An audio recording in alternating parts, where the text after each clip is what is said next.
Okay, good morning everyone. So आज हम पढ़ेंगे सर्कल पार्ट 2। हम पिछली क्लास में एक थ्योरम पढ़े थे, सर्कल का बेसिक चीज़ पढ़े थे और एक थ्योरम पढ़े थे कि अगर सर्कल का कॉर्ड इक्वल है तो वो एंगल जो सबटेंड करेगा सेंटर पे वो इक्वल होगा, या अगर कोई भी कॉर्ड सेंटर पे एंगल सेम बना रहा है, दो कॉर्ड्स हैं या दो से ज़्यादा कॉर्ड हैं, कोई भी कॉर्ड्स अगर सेंटर पे एंगल सेम बना रहा है इसका मतलब दोनों कॉर्ड इक्वल है इन लेंथ। ठीक है ना, ये हमने बता दिया था। तो डियर ये दो थ्योरम था, एक थ्योरम इसका कन्वर्स था। अगला जो है ये याद रखना है, ये बेसिक चीज़ें केवल मतलब एकदम इंपॉर्टेंट चीज़ें जहाँ से हमें काम चलाना है इसमें आगे क्वेश्चन करने के लिए। तो डियर अगला जो हमारा है वो ये है कि the perpendicular from the centre of the circle to the chord bisect the chord. इसका मीनिंग क्या होता है, या इसी का कन्वर्स है the line drawn through the centre of the circle bisect the chord is perpendicular to the chord. दोनों का मीनिंग मैं बता रहा हूँ, पहले इसको समझो कहना क्या चाह रहा है। कहना ये चाह रहा है कि अगर कोई भी सर्कल है, अगर कोई भी सर्कल है, if there is a circle, if मतलब मान के चलो अगर कोई भी हम सर्कल यहाँ बनाते हैं,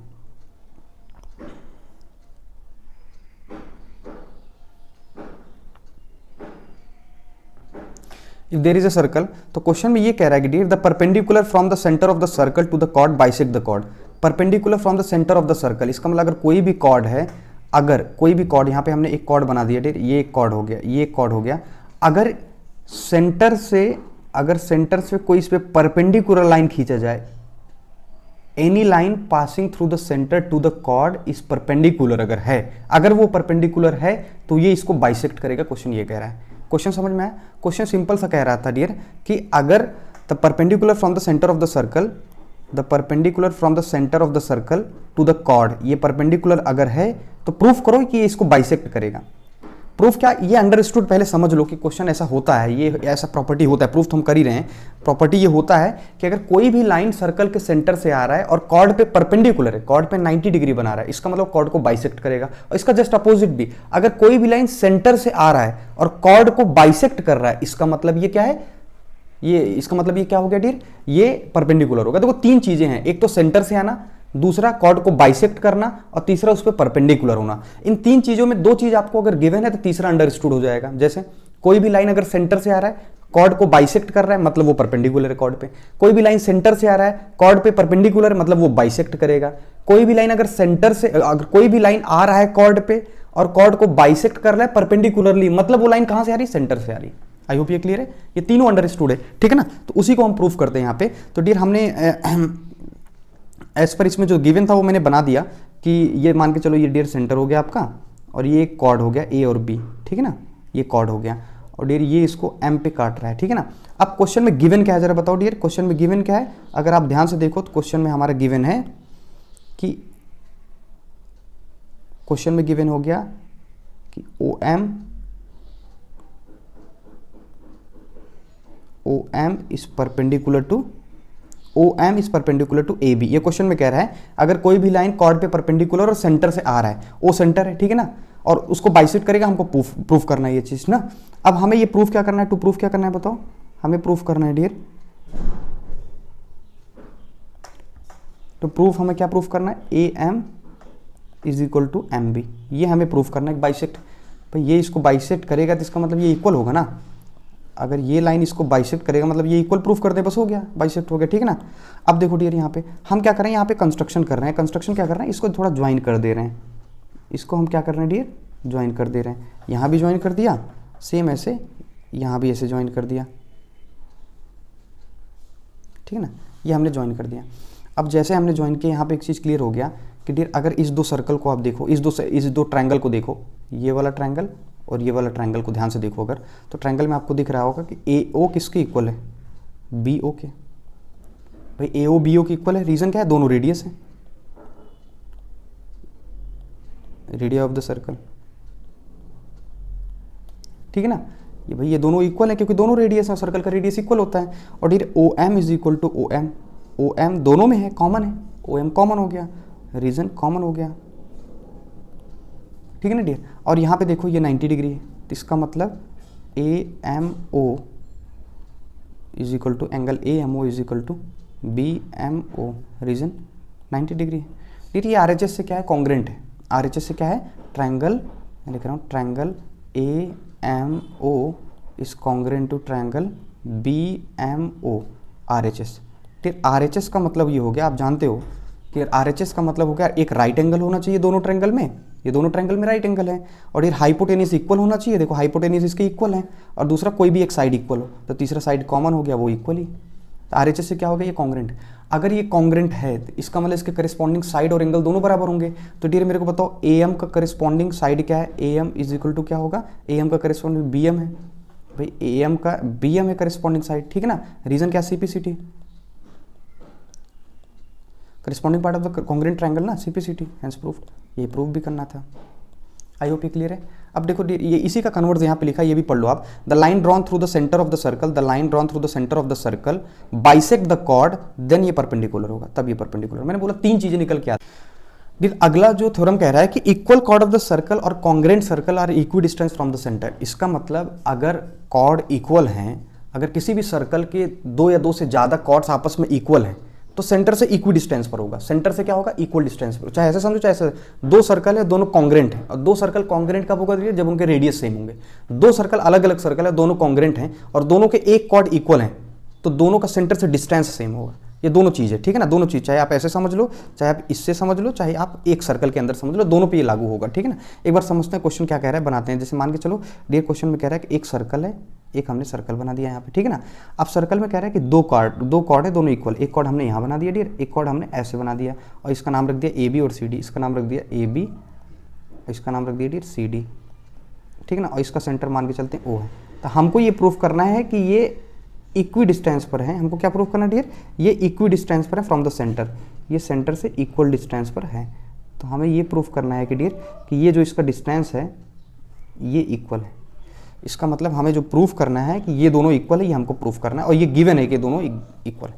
ये समझ में आया। तो डियर हमें गिवन क्या है वो देख लेते पहले, हमें गिवन क्या है। तो हमें जो गिवन है वो है AB इक्वल है किसके, CD के, दोनों कॉर्ड इक्वल है, ये गिवन है, ठीक है ना। अब डियर अगर आप ध्यान से देखो तो हमें जो प्रूफ करना है, यहाँ पे N रख दिया, यहाँ पे M रख दिया नाम इसका, ठीक है ना। हमें जो प्रूफ करना है, टू प्रूफ क्या करना है, ON is equal to OM हमको प्रूफ करना है। ये समझ में आया। अच्छा, हमने परपेंडिकुलरली इसलिए लिया कि distance, shortest distance the distance, और जो कि हमेशा वो परपेंडिकुलरली ही जाएगा उस पर, ठीक है ना।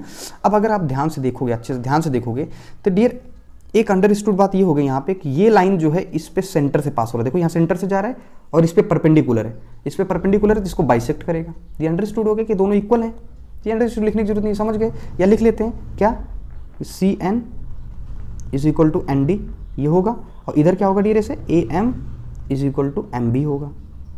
ये समझ में आ गया आपको मेरे हिसाब से, क्योंकि देखो ये परपेंडिकुलर है तो इसको बाइसेक्ट करेगा, सेंटर से आ रहा है। अभी हमने जस्ट पढ़ के आए हैं, ठीक है ना, बाय प्रीवियस थ्योरम।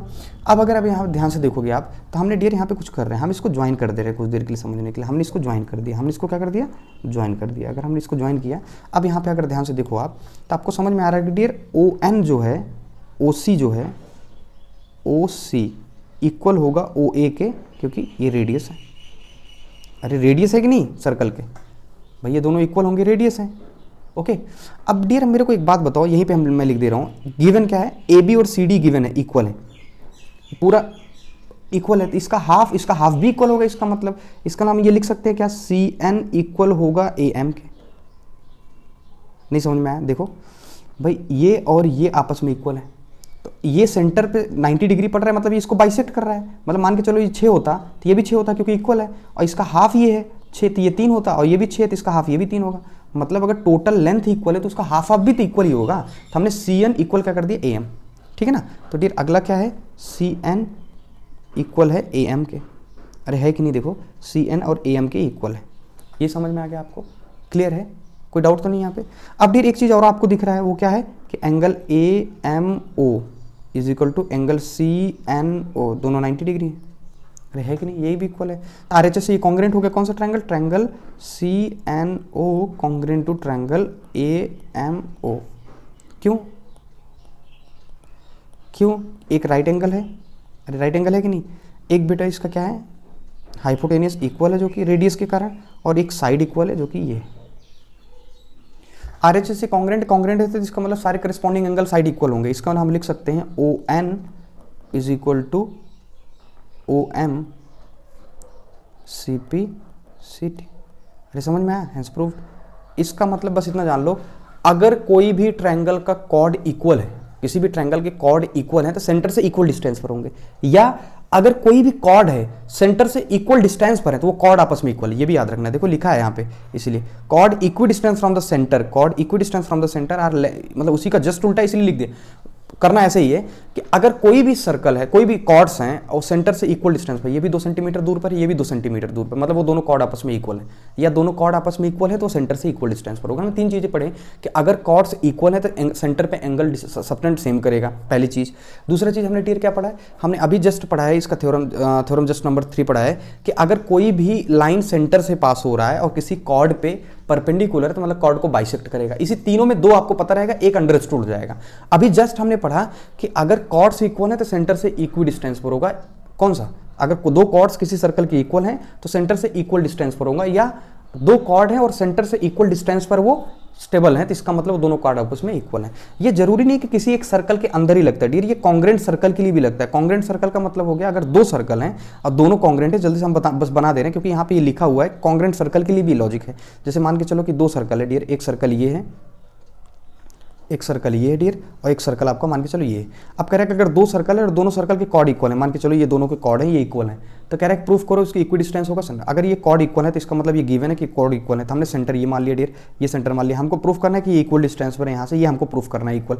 और डियर हमको अगर ये इक्वल प्रूफ करना है, सेम ऐसे करेंगे, ये इक्वल है ये, तो डियर ये एक लाइन है जो परपेंडिकुलर है, क्योंकि डिस्टेंस की बात कर रहे हैं तो परपेंडिकुलर ही लेंगे। तो इसका मतलब अगर एक लाइन सेंटर से पास हो रहा है तो इसको बाइसेक्ट करेगा, तो ये भी इधर बाइसेक्ट करेगा, सिंपल सी बात है। मतलब ये इसके इक्वल हो गया, अरे होगा कि नहीं, ये आपस में इक्वल होगा। एक साइड ये रेडियस है, ये रेडियस है, ये इक्वल होगा, क्यों, क्योंकि कॉन्ग्रेंट सर्कल कह रहा है। कॉन्ग्रेंट सर्कल की एक ही पहचान होती है, उसके रेडियस इक्वल होते हैं। तो रेडियस इक्वल हो गया, ये 90 डिग्री आरएचएस से ये दोनों कॉन्ग्रेंट प्रूफ हो गया, और कॉन्ग्रेंट प्रूफ हो गया मतलब सेंटर इसका सीपीसीटी से ये साइड इक्वल हो गया।